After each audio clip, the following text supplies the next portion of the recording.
This is Tweet Street Satirical Saltire, broadcasting to you for unoccupied Scotland. Amplifying women's voices and saying women won't waste.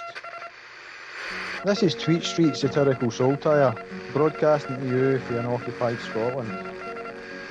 Amplifying women's voices and saying women won't waste. Good evening, welcome to Tweet Street Scotland. I'm JB Whitesnake and my co-presenter up there, Peter, as per usual. How you doing, mate? I'm not bad, John. Thanks very much. How you doing, buddy? No bad, pal, no bad. Good to see you. And you? Tonight we've got our star guest tonight is Delia Henry from the Alba Party. Nice to have you aboard. Thanks very much, John. Thanks for inviting me along. I really appreciate it. No, it's good to have plenty of people who are still interested in independence. That's what Peter and I are all about. If you're pro-independence, then you've got Peter and I's ears and eyes. So it doesn't matter who you represent, as long as you want independent Scotland, we support you. Well, that's good to know, because that's 3 years. Good. So Delia, tell us a bit about yourself and what you're doing with the Alba Party. Right, okay. I am not your stereotypical politician. I've never been elected as a politician. I've always been very political, but there are two different things in my book.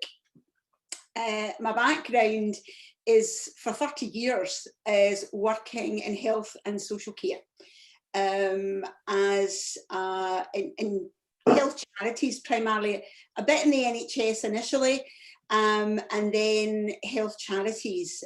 So worked a lot with members. I set up Diabetes UK in Scotland, and we had, in Scotland, I had 15,000 members in 40 branches across the whole of Scotland. Then I did a similar job with RNID, Royal National Institute for the Deaf. So worked with a lot of people who were obviously profoundly deaf but had hearing loss. So, but before all that, the reason that I got into working in charities was I worked in a hospital called Lennox Castle. It was Greater Glasgow Health Board, but my job was setting up the discharge programme under the Community Care Act. So I get healthcare professionals, social workers, etc., to work together to support people who are moving out this big long stay hospital. There was 1,200 people lived there. And I started working with the charity sector because they supported people. So that's kind of my journey very quickly over the last 30 years. Always been interested in politics. The nature of my jobs was always that I had to work with all political parties, because when you've got the kind of job I had in charities, you need to influence policy and legislation to make a difference for the folk you support. So I didn't join a political party, but I should be a stereotypical Labour voter. Come for the East End of Glasgow, my family think I'm daft, being into independence. But Tony Blair did it for me with the Labour Party. I just thought, enough, it's a Tory, so that didn't work. So I started voting SNP. But in 2014, like tens of thousands of others, I thought enough. So I joined SNP to further the independence cause. Alba came in the scene, and I'm sure you've heard lots of stories for folks who've moved from SNP to Alba, came in the scene, and I ended up, bizarrely for me, as a candidate in the West of Scotland region. I was fourth in the list. However, the rest is history, the outcome of that. But for me, I think the reason I'm going for the membership convener position, kind of brings me round to that, is several folks said to me, look, would you fancy it, or would you consider it? Fancy is probably the wrong word, because I didn't. And I kind of threw my hat in the ring. And I feel that Alba just now is the vehicle to move us towards independence. The conference is coming up this weekend. That's quite exciting. And it'll shape what the party is going to look like. And for me, the biggest and most important resource that the party has, or any political party should have, is the membership. And we've got 6,000 members in Alba. Now, they're across Scotland, and they're the folks that will get out the name of the party, what we're about, talk to folk, chat indoors, do all the things that's important to get the message out. So for me, that's kind of why I'm talking to you, I think. Does that give you a wee bit of an idea about why I'm talking to you? Well, certainly gives us a bit of an idea as far as the reason that I think that we were inviting you on in the first place. Delia, was a wee bit of profile raising for the Alba Party and also for yourself for going for the membership convener's position. We also wanted to we talk about things that are happening, current events and politics, and not just politics, just things in Scotland in general. So, well, we've got you here, and we've got a part of your message out of what you're representing. I'd like to get your thoughts on certain things that have been happening in the political scene in Scotland. Would that be okay with you? Definitely. Right, so what I'll do first then, I'll do a wee screen share, because the first one I want to get your thoughts on is a video. You mentioned that you're interested in policy and what have you. Now, something that's a bit of a bugbear in Scotland at the minute is the GRA. And it's to get your thoughts. There was a protest held outside Holyrood last week. And it was to get your thoughts on this in particular, because there was allegations of fascism from members of the SNP. But, well, hold till we share the sound first of all. I've done that again, John. I've got the option of two and I always press the wrong one. See, this is the deal. You're getting to witness this firsthand for the first time. John sees this almost every week. Trying to put see we're a bit technophobic here, is the best way to put it. So, there's too many options and sometimes we press the wrong one. Oh, I do it anyway. Right. Your thoughts on this, please, if you don't mind, Delia.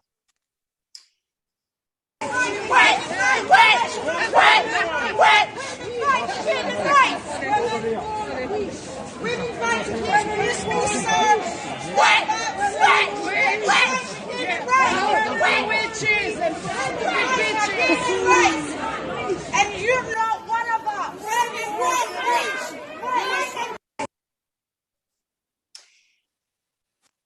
Yeah, so if you can give us your thoughts on protest. I was at the protest. I was one of the women who was there.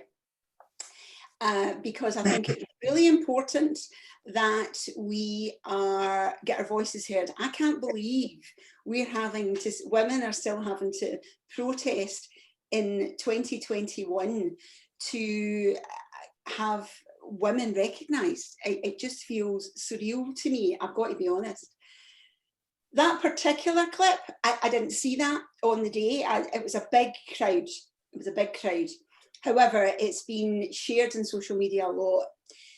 A couple of things come to my attention.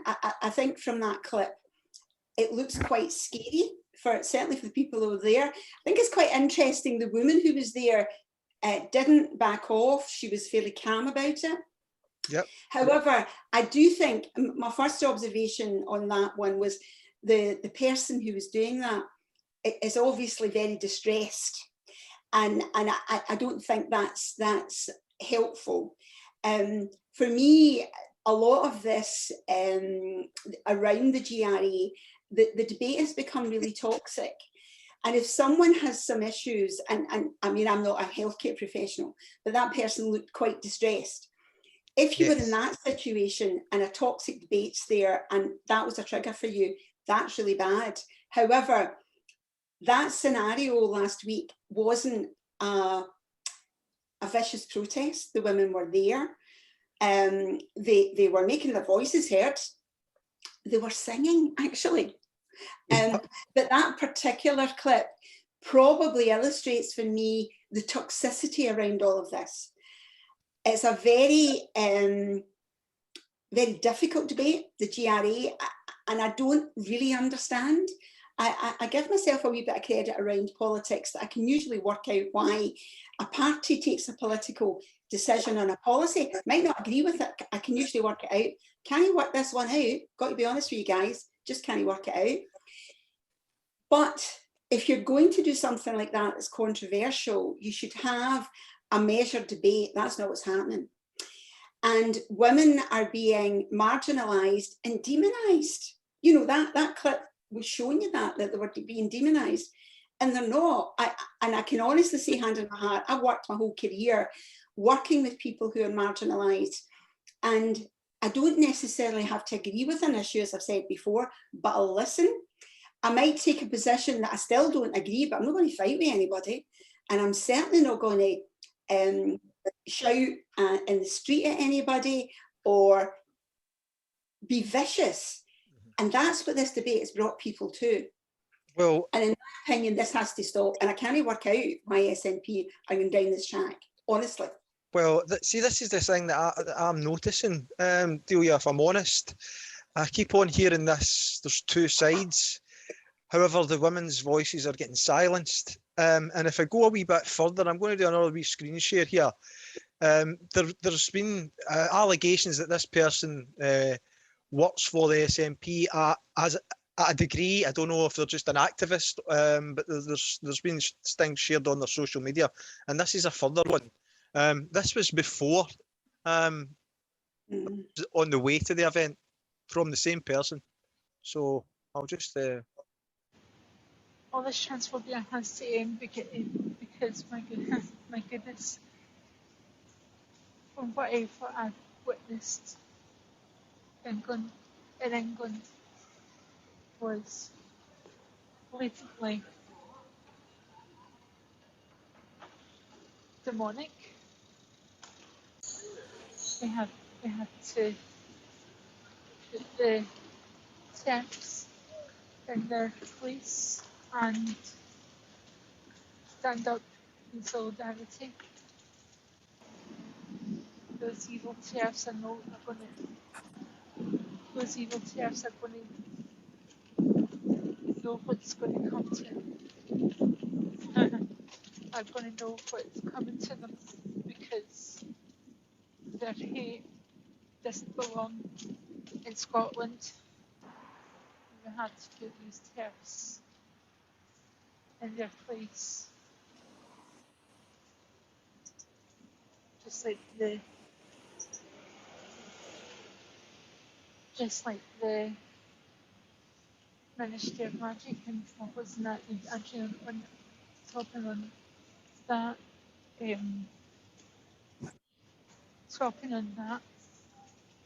subject. The person that created that panel, J.K. Rowling, has got some shame on her. We're here at the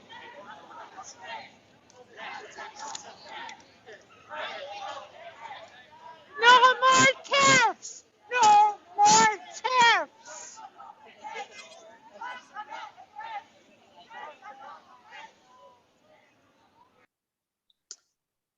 So I found that really chilling. Watching that, Delia, and I don't mind saying this. I find I know this term's probably not something PC anymore. I'm a bit of a man's man, and it takes a lot to kind of unsettle me. That video unsettled me. And the thought of how that comes across to the women that are going to be seeing that, and how it's as a man that unsettles me. How do you feel seeing that there? I've seen it. To me, I go back to what I said before. That person looks really quite disturbed to me. However, it doesn't make them, if you were an individual having to be confronted by someone like that, that's very scary and potentially very threatening. Again, I go back to, if someone is in that situation, this toxicity, I would argue, is just escalating it. And, there are people in elected positions who are escalating that. And frankly, I think they should take a long, hard look at themselves. Yeah. If they're really seriously a long, hard look at themselves And they have a responsibility to their electorate. They're not just there because they're elected and they've suddenly got a position where they're elevated, you know, for want of a better word. They are there to represent their constituents. So they should not be escalating the kind of situation that could have that outcome. Now, hopefully that individual will not threaten people, would not do anything more serious. But you're right, I think chilling is quite a good word. But I go back to the fact that that person looks very, very disturbed to me, not being a healthcare professional, and does need support. Certainly doesn't need to be in a crowd like that would escalate a situation. Having said that, you said women's voices are being silenced. They weren't quiet last Thursday. I've seen every bit of footage that I can of I the know, event, I know.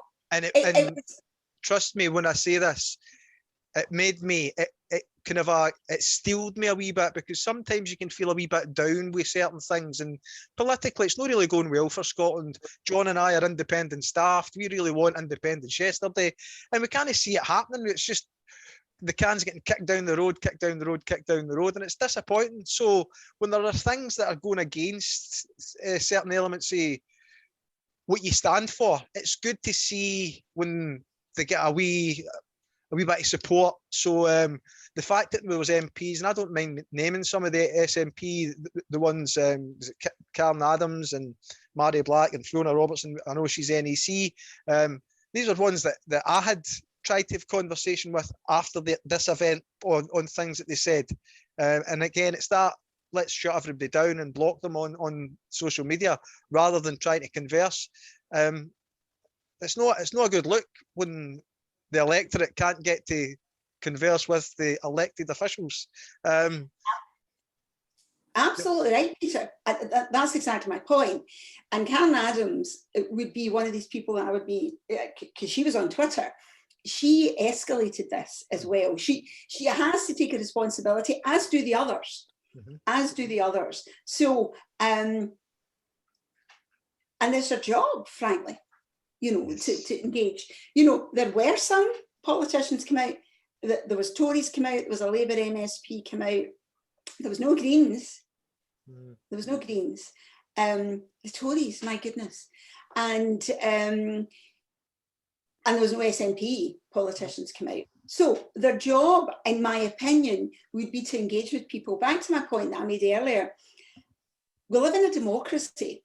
You know, a democracy is two sides to every story. I've spoken to a lot of people since I've been an activist in politics, and a lot of them don't agree with me, but you can do that respectfully. This is not respectful. You mentioned a good point there, and I noticed that. And again, I get frustrated with both sides. I've got to be honest with you. I think it damages Scotland and it damages independence cause. Right, there's good and bad on both sides, in my opinion. And there's some people that maybe need medical help as well. But when the Tories come down and start sort of rubbing shoulders with whatever side, I think you've looked at. And if people think the Tories are going to speak up for them, I think you've lost the plot then. I don't care what side you represent. The Tories are just opportunists. They'll stand by both sides and then backstab them like the day at an economic level and Britain, like. So the Tories are nobody's friend. They don't care what side you're on. And anybody who thinks the Tories speak for them has got no place in the independence movement, as far as I'm concerned, because they've just been hijacked. Well, they're key. I mean, they're unionists. I mean, what you can say about the Tories, they don't make any secret of the fact they don't support independence, and they never will, in my opinion. But we need to have, for me, the key to all of this is, as you're saying, John, independence would give us the opportunity to make significant changes. I was reading a piece today that Michelle Ferns wrote, actually, and she was talking about 24% of children and young people in Scotland live in poverty. I can't believe that. I can't believe a quarter of the children and young people in this country. That's appalling. I find that absolutely ridiculous. Yeah, so the question has to be asked, why is that not at the top of the political agenda? Why has such a small minority of the people, and no disrespect to them, population-wise, why is poverty not at the head of the political agenda? And what's coming down for Westminster is an increase in social security, a cut to universal credit. So we've got these things that are going to poleaxe people who are the working poor. They're going to be slaughtered with a double hit for the Tories. Why is that not what we're talking about in Scotland? Why are we getting sidetracked by these other issues that are not as important as poverty? I'll say that. The poverty in Scotland's been tied down and constantly smashed by the British Empire and the British establishment. Why is that not top of the agenda? Why are the politicians not talking about that? I couldn't agree more. I couldn't agree more. It's Scotland's shame, that figure, in my opinion. It's just dreadful. And I don't know why. I started this off. I don't know why SNP are doing this. Now, I kind of give myself a wee bit of credit. I've been around the block. This doesn't compute in my head. So I agree with you. I mean, we should be looking at how we can regenerate our economy. Independence is key. We need a plan. And independence is key to getting that plan. So have your own, manage your own economy, have your own central bank, create good quality, well-paid jobs that we can get Scotland on an international stage. And if we can say, develop, and I see you've put a picture of the Greens up there, but for example, one of the things that I would argue is that, you know, we don't have shipbuilding and etc. etc. We've got a lot of skills in Scotland that we could have green jobs, for example, and you could sell the technology across the world. It's not just here that we could benefit, but across the world. These are the kinds of things we should be looking at. And that's how you get young people out of poverty. You get them good jobs, they get them highly skilled. But you do that with independence, because at the moment, that's not happening. And I'm fed up asking permission. I'm just sick of it. Yeah, I totally agree with that. I think it's time that we started telling rather than asking, Delia. Yes. I'm going to ask you on a two-parter here. We've mentioned the Greens. I've done a wee screen share here. What's your take on the deal between SNP and the Greens? And the second part to that question, I'll stop the share because I've got to share the other part, is you mentioned young people. Why is there such a, in my opinion, horrific potential introduction of a GRA that's going to introduce the potential for kids as young as 4 to have the right to change gender without their parents' knowledge or even consent? If you could answer your Right. views. So my understanding, and this is anecdotal, but my understanding, there are 4 children in that circumstance in Scotland. Right. Now, I've got a 5-year-old grandson. He doesn't need to pick what time he goes to his bed at night. Right? Exactly. Right. So for me, that feels surreal. And it doesn't feel safe. For me, all of this stuff is about safeguarding. Safeguarding, this is stuff I've had to deal with in my work. Now, we cannot have legislation that would allow safeguarding to be removed. Let's take an example. I go to see football. There's been an absolute scandal in the football world historically about child abuse. Now, I'm not saying the GRA is going to be about child abuse. And I definitely know firsthand that not every coach in football abused children, but there were some. You cannot introduce legislation without having these safeguards in place. You cannot introduce legislation that could potentially jeopardize children, young people, women, anybody. You need to have a really high standard of assessment around this. and even take it down to the fact everybody needs to be have standards. You know, if you want to fly, everybody goes through a scanner. You don't pick individuals. So we need to think about how we do that. And for me, safeguarding is the key to all of this. Totally agree. No, I've done another screen share. This was the second part of the question that was referring to. This was shared on last night's podcast, and one of our regular viewers had asked me to ask your thoughts on it. Now, John Hine, I know that this person's since passed, was the co-founder of the Paedophile Information Exchange, here pictured with Patrick Harvey, Joe Swinson and Sarah Boyack of Labour, Swinson the Lib Dens at the time. There was a picture with Jeremy Corbyn at a graveside that I believe it was a Palestinian funeral, and that about finished it for him. Should Patrick Harvey have more to answer for even being with all the GRA and everything that they're trying to introduce, and all of these associations with these sort of people? And me personally, I think there's more to it than meets the eye. That's my own personal thoughts. I don't have evidence for that. We've got a picture. Mm-hmm. People have pictures of all sorts. Politicians are on platforms with all sorts of people. So I don't think you can condemn people right up front. I do, however, think the politicians need to be circumspect. So, for example, Jo Swinson was my MP when she was an MP. Oh, that's a shame. I know. Well, we got rid of her. We got rid of her. I shut doors, lots and lots of doors to get rid of her. She's not here anymore, so let's park that.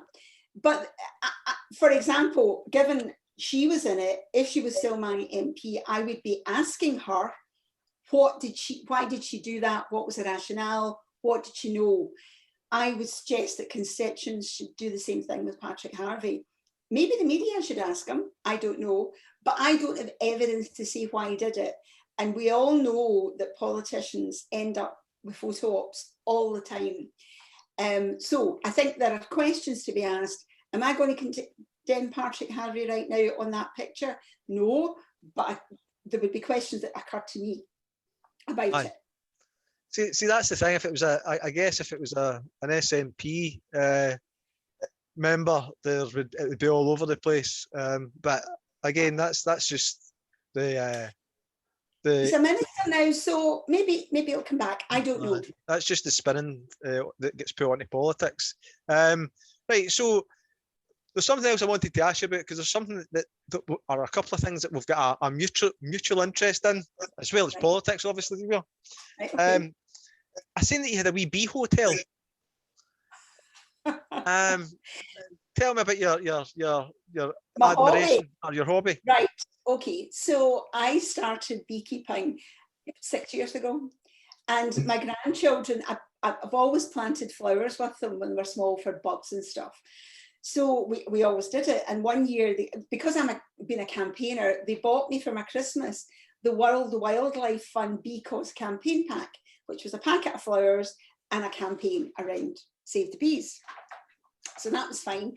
I live in Eastern Bartonshire now. So I just come home after we had Christmas dinner, and I Googled beekeeping in Eastern Bartonshire, and a course came up, or it was lottery funded, interestingly. So I went the course, and I got, as part of that, I got my first hive. You learn a bit about the biology of bees, and I've got an allotment in Springburn, which is northeast Glasgow rather. So my bees are on my allotment. I've now got 5 hives. So it's interesting. The folks that are there love it. They just, and folk come and tell me that the fruit's better and all of that. They'll say, oh, your bees were over to see me. I go, aye, very good. I've got thousands of them. And interestingly, I've never been cool in my life, but people think beekeeping's cool. So there you go. I've got a boiler suit and they think it's cool. Well, I'm absolutely buzzing to say that I know a beekeeper. Oh wow, man! Oh wow, well, the old ones are the best. Right now, so we're moving on from bees to C's. Right, we've got another shared interest. A bit of a pain at times, a bit of a pleasure. And I would just like to. You're quite open about the fact that you You Oh like yes. you like Sure. you like Celtic. Tell I me do. what how you think they're going to fare this season. Oh, well, hey, ever the optimist. I mean, I was born 10 minutes walk for there, and in the East End of Glasgow, and my dad had a season ticket before the Second World War, so it's been my whole life.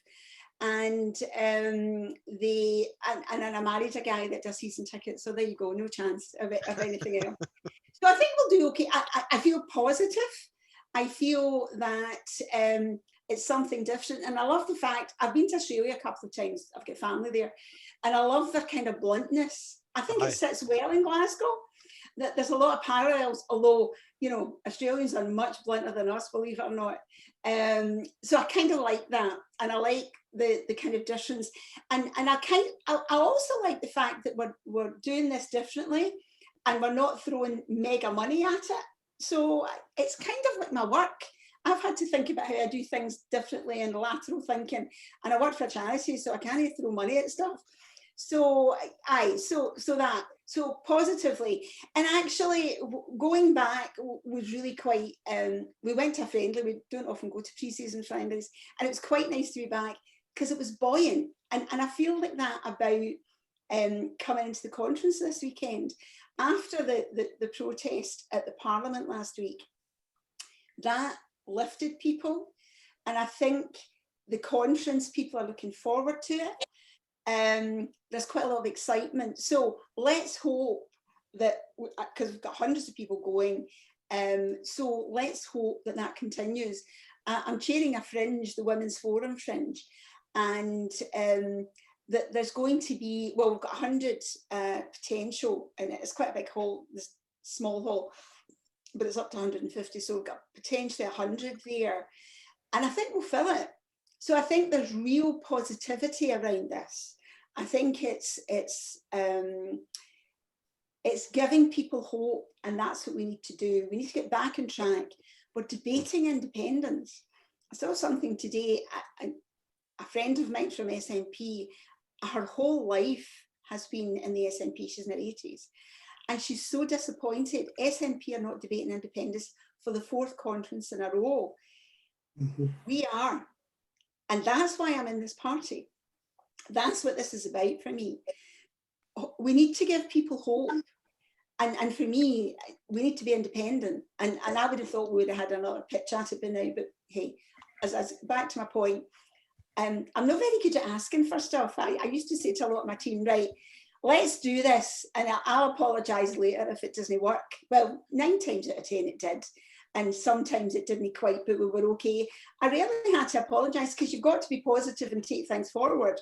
So for me, it's have a plan, think about what you've got to do, and take control. And that's not what we've been doing. Well, that leads us on nicely. A nice wee message there. The last wee screen share that I'm going to do, because we can't go without bashing a Tory on this show. Isn't that right, John? We need to. I'm good at that, mate. We need to do a wee bit of Tory bashing on here. So just to get your thoughts on this. Bugs. Oh, this is the 77th Brigade, because you know I've mentioned Tory in the.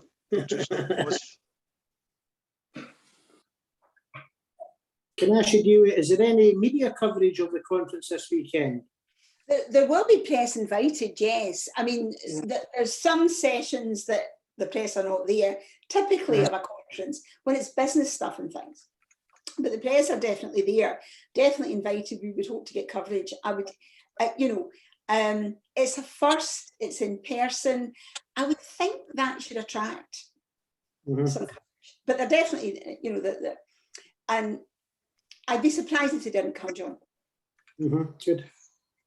Right, we're having a wee bit of a technical issue playing that video. So what we're going to try and do is, because I always have Tom and Jerry one. I always have another wee Tory video that we can play in the background somewhere. So what, dancing in Aberdeen? Well, we done the dancing in Aberdeen with Michelle, and she wasn't really that prepared for it, to be perfectly honest, Delia. So she said that it hurted her eyes. So what we'll do is we'll put this one on. Oh. So what do you make of this scene here? How are you doing? All good? What's happening? Well, things are going well. Are you the guys who are being inundated with all the emails from everywhere in the world saying, please help my son, brother, get out of Afghanistan? Yeah, I've had a few. A lot of distressed people saying that their families being left behind and obviously wanting to bring them back. Yeah. Do we know whether the Very crowd has difficult. thinned out yet because of the terrorist attack? I thought it was extraordinary that they all stayed. And Amazing, yeah. I think there are still a few people who are trying to get in, but a lot of them have dispersed or gone back home because of our advice to them. Yeah. Well, thank you very much for what you're doing. So, Delia, the Egypt's foreign minister have totally cocked up the evacuation from Afghanistan. They've cocked up Brexit. They've cocked up. Well, is there anything that they've done that you can think that's positive? Because that might be easier than me going through the list. This government, no. Oh, that's the best answer. Just like that, this government, no, and that's it. Not even any explanation. Sorry, on you go, Delia. They don't seem to be able to. Often for me, it's like they have no plan for anything. It's as if they kind of lumber from one thing to another. However, what we do have to recognise is they've got 80-seat majority. So there's something going on there. Scotland don't vote for them, but we've got them. The north of England are now voting for them. And for me, that's another puzzle, because the north of England were stereotypical Labour voting, like Scotland previously was. They have no alternative in England. They have no alternative. We are fortunate, and and we need to capitalise on that. So for me, there's an issue there about what are the Labour Party doing? Because they're failing people too. The current Tories, it's like, for me, often an episode of the thick of it, some of the stuff that they do. It's beyond belief. And even the way they lumber from one thing to another, when you're talking about Afghanistan, that's people's lives. People were left, there was videos of a girl who was a journalist saying, I know I'm going to die. That's how stark this is. And they've left those people there. Now that sounds very, I know you guys like a bit of humour, but that's a fact. Yeah. And the Tory government have abandoned people that should have got out, that they said they would get out, and they've left them. I was listening to a thing in the car tonight, and a lot of the documentation for people that the Afghans that should have got out, that worked for the British government, who will be targets. You could argue you could get as many as possible. I would argue that, but they will be targets. They only have photocopies now of their documents because they've been taken from them, and now they're struggling to get out. It's beyond belief. It's ridiculous, Delia. No, that's us at the end of the show for this evening. We're really running out of time, so I'm going to say good luck to Delia Henry on the membership convener's role. Thank you very much to everybody at the Alba Party from Tweet Street Occupy Scotland, for JB Whitesnake, for Cinnamon Bridges, from Delia Henry. Thanks very much for all the viewers that we've got, and for tuning in this evening, and good night. That's us, guys. This is Tweet Street Satirical Saltire, broadcasting to you for Unoccupied Scotland. Amplifying women's voices and saying women won't waste.